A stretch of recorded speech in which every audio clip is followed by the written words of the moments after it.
So the present topic is about Lorentz internal fields. This is also called as the local field.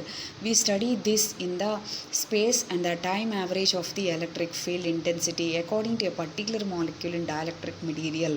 So let us see how to evaluate this internal field.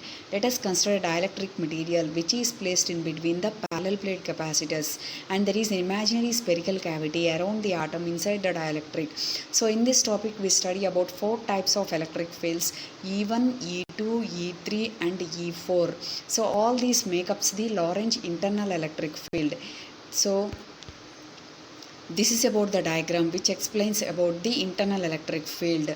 So the capacitor parallel plates with positive charge and negative charge. Here A is the dielectric material which is placed in between the capacitor parallel plates. So atom is the spherical cavity. Due to that it is polarized when it is placed in between the capacitor parallel plates. Let us study one by one electric fields. First electric field, this is E1. So already we know that dielectric displacement depends upon the electric field. So D proportional to epsilon naught. From that E1 is equal to D by epsilon naught. In vacuum we get additional polarizability epsilon naught E plus P. If we substitute in the above relation, then we get E1. With simplifying that we get E1 is equal to E plus P by epsilon naught. Later second electric field. This electric field, it is due to the charge density which is induced on the two sides of the electric field. So due to that, already in the previous relation we got E is equal to P by epsilon naught. So in this relation, due to the opposite charge we get minus P by epsilon naught. Next electric field is E3. This electric field is due to the spherical cavity. So as atom is symmetrical structure, E3 electric field is 0. Next last electric field is the E4. This is due to the polarized charges. As the atom is spherical in cavity, we have to calculate the surface area, that is 2 pi into PQ into QR. From the figure we will get PQ is equal to R sin theta and QR is equal to R d theta. If we substitute that, we get the relation dA is equal to 2 pi R square sin theta into d theta. Here dA is the surface area between the theta and the angle theta plus d theta. So the last electric field which we study in this Lorentz internal field is E4 electric field.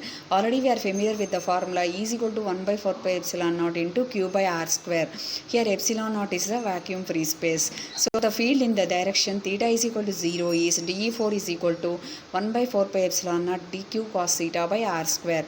So from this relation, so if we simplify the relation as dE4 is equal to 1 by 4 pi epsilon naught, and we have substituted the relation dQ and cos theta in the previous relations, which we have simplified dA.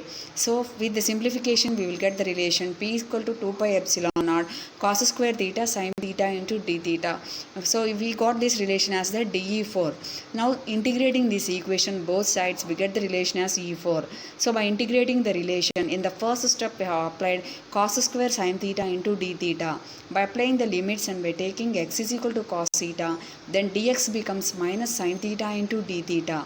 And by applying the integration limits 1 to minus 1, we have simplified the relation as P by 3 epsilon naught.